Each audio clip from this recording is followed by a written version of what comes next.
Welcome back to Family Twist. We're so excited that you're here for the second part of Karen's story. A story that's as raw and honest as it is inspiring. Karen takes us deep into the heart of what it means to navigate complex family relationships, set boundaries, and heal from generational trauma.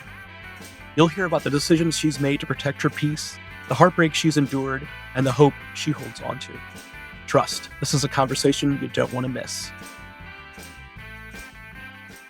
I was listening to one of your podcasts this weekend, and when you said your birth mother would be in her 70s at this point, come on. When my birth mother's side found me and my maternal grandmother, again, that I'm so close to, at the time, her mother, so my great grandmother was alive, and They said, we cannot tell her. She died not knowing that I ever existed. Oh. Yes. Wow. That shame from that time, that era. And I remember being like, I was down in that area and they're like, oh yeah, we're going to go visit her. Not with me, but I was like, surprise, like what would be the harm? Or even just to get to meet her and maybe she doesn't even know who you are. Yeah. At least you would have had that experience. Right. In my heart, I'm still a little resentful of both sets of grandparents because it seemed like neither set was really interested in keeping me. My dad, the story goes, begged both sets of grandparents. He was 15 at the time, begging both of them, Kendall's mother, stay with me, and, realistically, would that have worked? Probably not. It's a sweet part of the story. And so it bugs me. Lots of people are tasked with raising their grandchildren. Like, why couldn't you have been bothered? Right. Have you ever read the book, The Girls Who Went Away? Anne Fessler. Fascinating book. It's about the women from that era that did go into these homes, which was my birth mother. She went to a home in her 7th month of pregnancy and had me there. My birth father would get a ride from his older siblings to that home in her pregnancy. And that book described how it was such a business, as is adoption. Every home was different, but in general, the homes recommended that you not use your real name, to not make a connection, and to not be able to find each other afterwards. What I know about pregnancy and postpartum and for a full-fledged adult, all those emotions is so intense. For a literal child to go through that and to not have support from loving parents, not that my birth parents, either, my grandparents, whatever, weren't, but while they were living there were just these like attendants that worked at these homes that were not giving any type of therapy or support to these pregnant young women. When I think about the anxiety that I have had my whole life, and I know about intrauterine trauma and multi-generational trauma, of course, I'm anxious at baseline. My development was surrounded by increased cortisol, the stress hormone. Yeah. So of course I was an anxious kid, and of course I was colicky, and of course I wouldn't sleep. Another twist to my story was, as exciting as the birth of my oldest daughter was, unfortunately, my adoptive father had learned in my last month of pregnancy that he had terminal cancer. My daughter was born 2 weeks late, so my adoptive parents waited to tell me because I was still pregnant. And so they needed to tell me soon after she was born because he was having surgery that unfortunately was unsuccessful. I share this because I had 2 wonderful weeks where I was sharing the birth of this baby with my adoptive family and my birth family. Then I learned that my dad, who I was so close to, was dying. It became a huge rift between me and my birth father because I naturally had to pull apart. I couldn't spend as much time with them on the phone because my father needed me, and my birth father became very insecure, unhappy. I remember him saying, you blamed me for the death of your father and the illness. And so I made a very intentional decision to cut off relationship with him because it just wasn't I recognized that he needed a lot of space to process. We all do. I have done so much therapy, and I'll be with her tomorrow at 11 o'clock.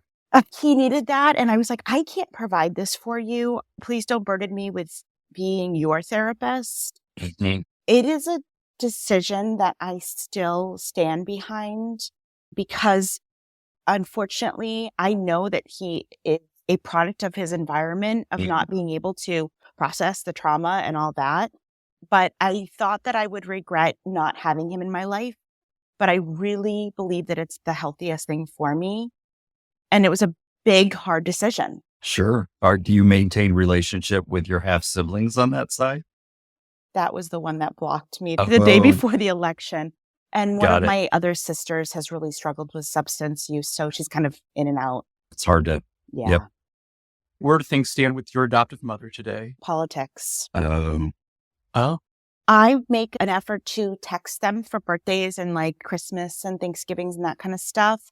But there have been some comments made on my Facebook page, like a picture of my daughters giving the thumbs up when Biden and Harris won in 2020. And she made a negative comment. I was like, this feels really inappropriate. And I really tried to put on my therapist hat and say, this felt like you were talking badly about my children, but I don't think that's how you meant it. The energy wasn't kind, which breaks my heart. I recognize that she had a tough life. You know, she lost a child. She had to put one up for adoption. I try to keep that in mind, but we are very different. I'm keeping that door open in a healthy boundary setting way.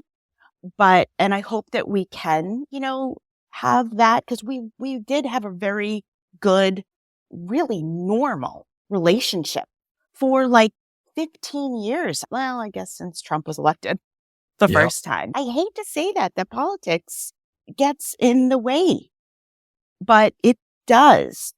Well, we've learned the hard way, and now thank goodness we're able to avoid it. Like we were at that party last night. As I'm walking up the driveway, I see a Trump fans bumper sticker. I'm like, okay, here we go. Here we go. But nothing. Yes, we're in a house full of probably conservative people, but here they are inviting this gay couple who aren't blood related at all to celebrate with the family. So it's like, okay, we got to sort of take all things into consideration. But yes, we do not talk politics with Kendall's brother anymore.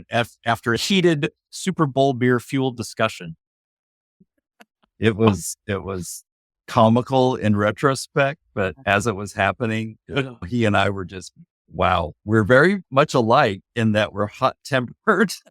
And I never knew that until that moment. And I was like, oh, we should both shut up, because it's one of those things where I wasn't going to convince him and he wasn't going to convince me. And we were just being silly by trying to discuss things.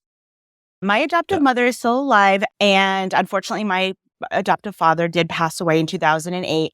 And my adoptive mother and I are close, but she lives down south, so it's not physically close. And it's tricky as she gets older, because I am, the only, and there's a vulnerability just to getting older, which I'm sure everybody experiences. It's been tricky because as she's gotten older, certain things have happened. And I don't know if birthdays are tricky for anyone either listening or you, Kendall, but she oftentimes forgets my birthday. And I'm like, or forgets how old I am. And that, I'm like, and you know what? I also have to give her the grace that my adoptive father was the opposite. I mean, cards galore, like all the stuff. And so I recognize that is just something that I've lost in his passing, sadly. But yes, my adoptive mother is still alive. And my adoptive mother also felt a really nice connection with my maternal grandmother. They're not that far in age. I'd say maybe 6 years in age. Wow. Yes, that was a nice part of it. My adoptive mother doesn't feel as close to my birth mother, but she recognized that my maternal grandmother is the reason that my mother was able to be a mother. Yeah. So that's nice. That is sweet. For sure. And I always think about that because my adoptive parents were old enough to be my birth parents. Yes. It's just bizarre. Yes, I heard you mention, Kendall, that some kids had said to you, are those your grandparents, meaning your adoptive parents? And I also got that too. Like, who's that old lady at the bus stop? And she was 30 when she adopted me. When Like, she was I was old? 30 when I had my children. But No, that I was hear just ya. how it was in the 70s and 80s. Right. Yeah, because Yeah. like all my friends' parents were so young. I couldn't even believe, I would even think at that point in time, like, your parents seem really young. Like, Yeah. how were they well adjusted enough to have kids? You know what I mean? Yeah. Yeah. But, that's just kind of the way it was around my hometown. It's bizarre, but So, Karen, just for my personal curiosity as a fellow Leo, what is your birthday? in August August? 10th. I'm the 11th. I'm from 75. We Almost celebrate exact. Yes. It's funny because I know Leos aren't supposed to get along, but my colleague is a Leo and we think alike and stuff. I mean, we don't always agree on everything, but I get along just fine with Leos. Well, that's another thing about adoption that was interesting. Sometimes adoptees can fall into two categories. There's the people pleasers or the rebels. I was always a people pleaser. I wanted mammals, their lives depend on each other. And I really wanted it. I also get along with Leos, but I sadly have gotten along with everyone. But it has been as I've gotten older and I've recognized, boundaries are healthy. And really this experience of meeting my birth family really gave me confidence with all the good things, but also the bad things, the kind of relationship that I had with my birth father, where I was like, you know what, I can do this. And I don't know if I would have had that courage had I not experienced this. So I'm so grateful it happened because I did come into my own. It wasn't easy. It was freaking terrifying. And I was bound in knots for months, this roller coaster I was on. But I think it is a good story of the real stuff behind families. There's the resiliency, the idealistic. While I didn't have to use a DNA kit or anything like that, just how ordinary people will devote their life to helping others, like this search angel person. I didn't even know that thing. And this woman named Joanne that lives in Arizona helps do this. There are a lot of people that want to help others, and that makes me feel good in terms of where the world is. Well, you're doing super important work by working with adoptees. Do you offer telehealth appointments for people who aren't in your region? So I am licensed in Massachusetts. I'm a licensed independent clinical social worker. You have to do it state by state. New Hampshire's next on my list, but I'm currently getting licensed in Rhode Island. But my future goal is to provide coaching services for people who are in emergency services, because that's what I needed. I needed someone to sit with me and be like, let's talk about this. And I needed it to be more than 45 minutes long. So, that insurance didn't cover it. I needed somebody to be like, you want to think about this and you want to center yourself this way. And so that is not a service that I currently provide, but that is a service that I hope to. I think there continues to be a need for people all over the country to recognize, thinking of other things and there are a lot of people that don't want to go through insurance or can't afford insurance. I needed it. I think other people need it. For now, I am licensed as a clinical social worker in Massachusetts only. Well, you'll have to keep in touch with us, not just because of that, but because we love keeping in touch with our new friends. Definitely let us know down the line if that is a service you're able to provide, because we really want this podcast to be a resource for people who are in it or going through it. Kendall doesn't necessarily need to go to therapy right now because he's having a therapy session right now. Well, it's true. I mean, I've often said I didn't know when we started this podcast how much I needed this, but I definitely needed this. I'm glad you did this. Yeah, I will say I did feel because I was so delusional, I feel like I was pretty grounded when it all happened. And I give credit to Corey for a lot of that. And you've already given credit to your husband. And people need that household support as well. I can't imagine going through it without a daily sounding board that I had with Corey saying, today I'm pissed off, and today I'm sad, and today I'm elated and happy. And I must have sounded schizophrenic uh, because you just run through the gamut in a week.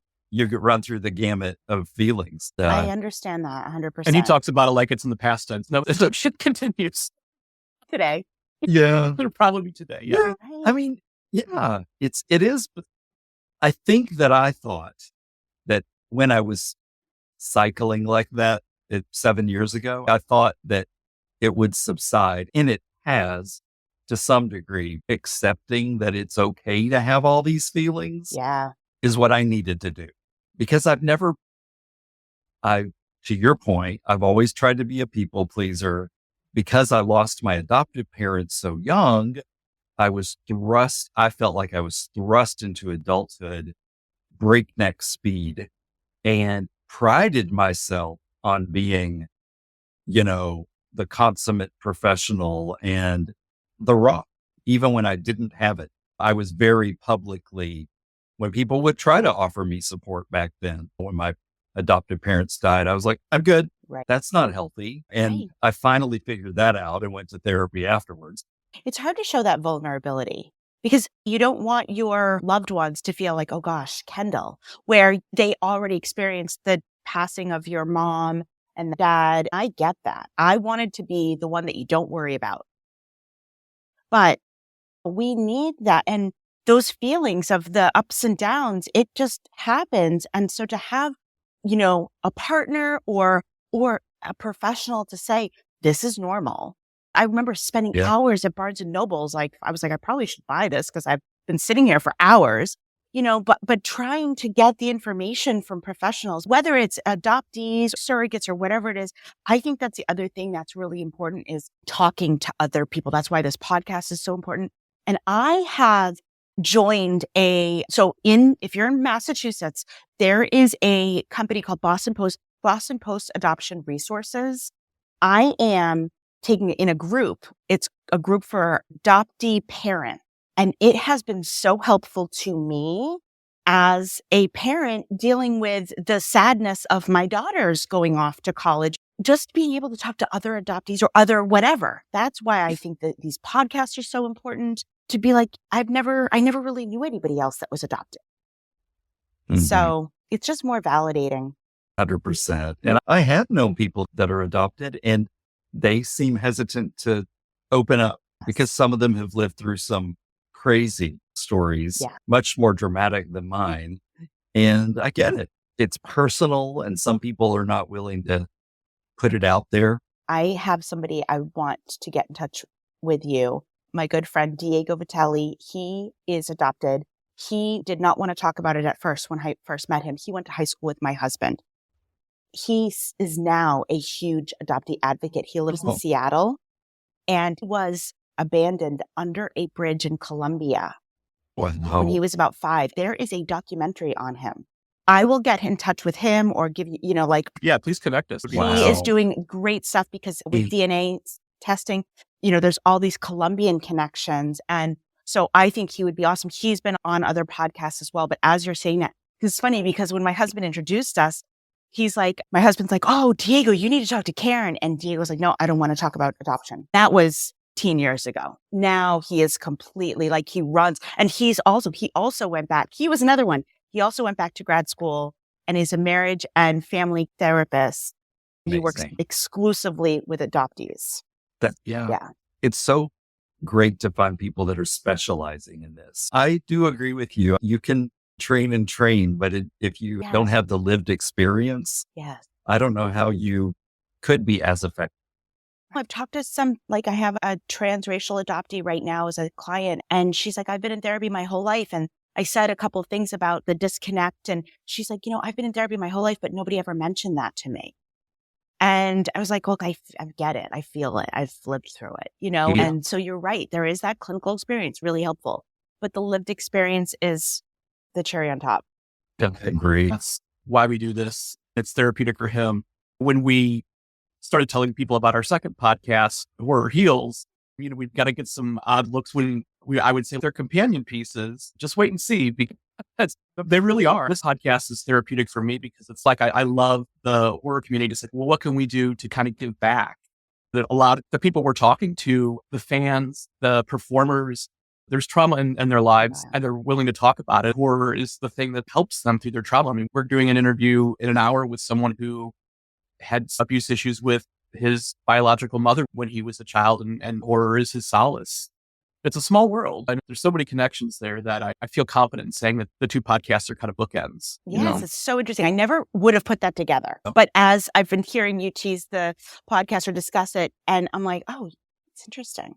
I really need to look at it through that lens now. Yeah. Because it's not a scary podcast. Right. No. There are a lot of references to characters and movies and stuff like that people who aren't in horror might not get. But I feel like it's rewarding to hear people who are willing to bare their souls and share their stories in an effort to help other people who are going through the same thing, who might not be ready to tell their story. Yeah. That's awesome. It's been a lot of fun. Good for you for doing this. Like I said, it's so healing. Everybody listens to, well, I don't know. I feel like a lot of people listen to podcasts. All of my clients listen to podcasts. And for other people to hear something and feel that validation, and you're like, that was me. So important. I needed this in 2017 Right. when I found the family. Boy, I talk about off the wall. I don't know how that would have gone way back then. Right, Corey? Oh my goodness. Yeah, exactly. I think we had to go through some experiences before we could even start doing this. Yeah. And we're still learning. And I'm a big advocate for continuing education. I'm learning new skills in my career every day. We're learning more about how podcasting works and how to get yourself out there. And also on the flip side, what people are going through and the experiences that adoptees and donor conceived people have. We're open to looking at it from all perspectives, even if we don't necessarily agree with everything. I mean, as far as IVF has come, there still will be these people that need all these different interventions. And so donor conceived, it's going to continue.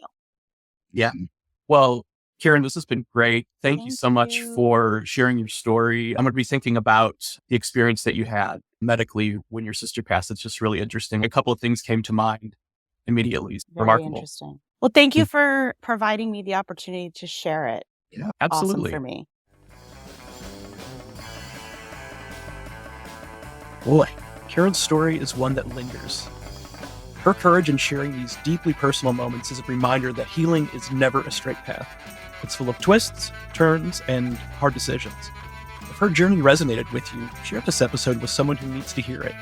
And don't forget to subscribe and leave us a review. Your support helps us keep sharing stories like Karen's. Thank you for joining us, and remember, family secrets are the ultimate plot twist. The Family Twist podcast is produced by How the Cow Ate the Cabbage LLC and presented by Savoir Faire Marketing Communications.